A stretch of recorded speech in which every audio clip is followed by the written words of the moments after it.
ये एक अंधेरा कमरा है। जैसे ही लाइट ऑन किया पूरा कमरा दिखने लगा।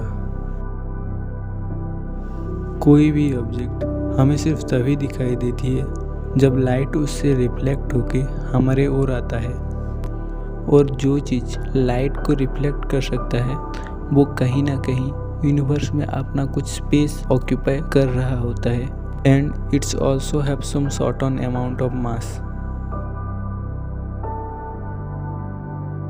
According to sir Isaac Newton, जिस चीज़ का मास है उसका कुछ ग्रेविटेशनल फील्ड भी ज़रूर होगा।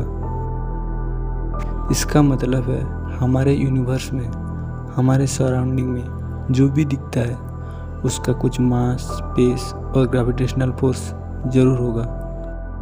But in 1933 California institute of technology के फिट्ज़विकी ने एक ऐसी मैटर को डिस्कवर किया जिसके पास ना ही कोई मास था, ना ही स्पेस, ना ही वो लाइट को ऑब्जर्व करता था, ना रिफ्लेक्ट करता था, और ना ही किसी लाइट को एमिट करता था। Totally invisible, but it has its own gravity, and gravity को इन्फ्लुएंस करने वाला इलेक्ट्रोमैग्नेटिक फोर्स भी।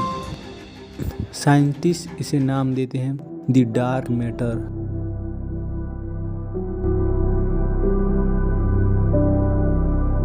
डार्क मैटर की डिस्कवरी के बाद न्यूटन से ग्रेविटेशनल थ्योरी पर कोई सवाल नहीं किया जाता। आवाज उठाया जाता है तो सिर्फ जनरल थ्योरी ऑफ रिलेटिविटी पर,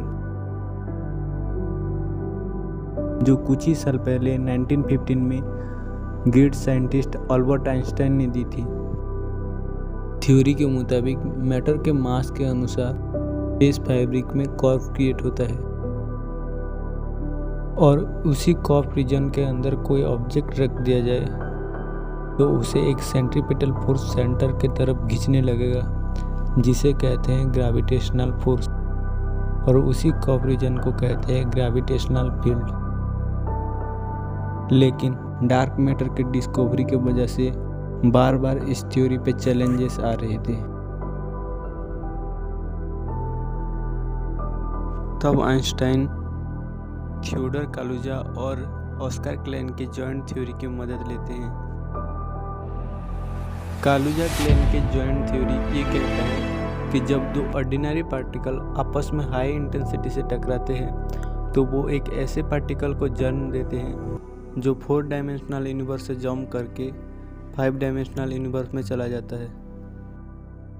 और जब आइंस्टाइन कालुजा क्लेन की इसी कॉन्सेप्ट को यूज़ करके जब 5th डायमेंशनल के इक्वेशन को जब डार्क मैटर के साथ कंपेयर करते हैं, तब पता चलता है ये डार्क मैटर और कुछ नहीं, 5th डायमेंशनल में रहने वाला एक साधारण सा मैटर है जो कभी 4th डायमेंशनल यूनिवर्स से जंप करके 5th डायमेंशनल यूनिवर्स में चला गया था।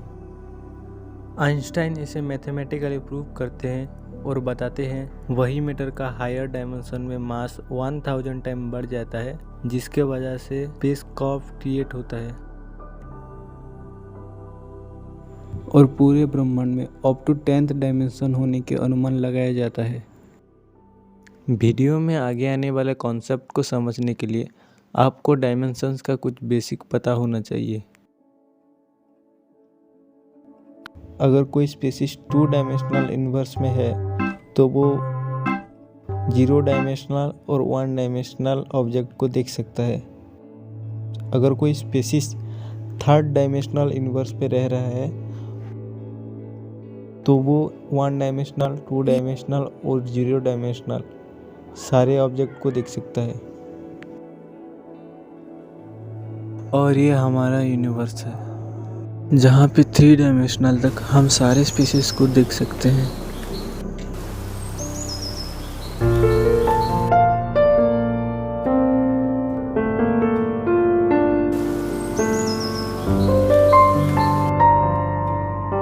आप अभी जहाँ पे हो वहाँ पे ही 0 से लेकर 10th डायमेंशन तक सारे यूनिवर्स है, और उसके अंदर रहने वाले स्पीसीज भी। लेकिन हम जिस 4D यूनिवर्स के हिस्सा हैं वहाँ पे सिर्फ 1D, 2D और 3D ऑब्जेक्ट को ही देख सकते हैं। इसीलिए हमें 5D में रहने वाला डार्क मैटर भी नहीं दिखाई देता। अगर हम साइंस के इसी कॉन्सेप्ट को हिंदू पुराण और शास्त्रों में कंपेयर करें तो ये पता चलता है समय के 4th डायमेंशनल से ब्रह्मा जी नजर रखते हैं, जिसे कहते हैं ब्रह्मलोक। और समय के 5th डायमेंशनल से भगवान विष्णु जी नजर रखते हैं। शास्त्रों के मुताबिक उनका काम है यूनिवर्स के अलग अलग डायमेंशन के मैटर और एनर्जी के लिए रूल सेट करना। वीडियो को एंड तक देखने के लिए धन्यवाद।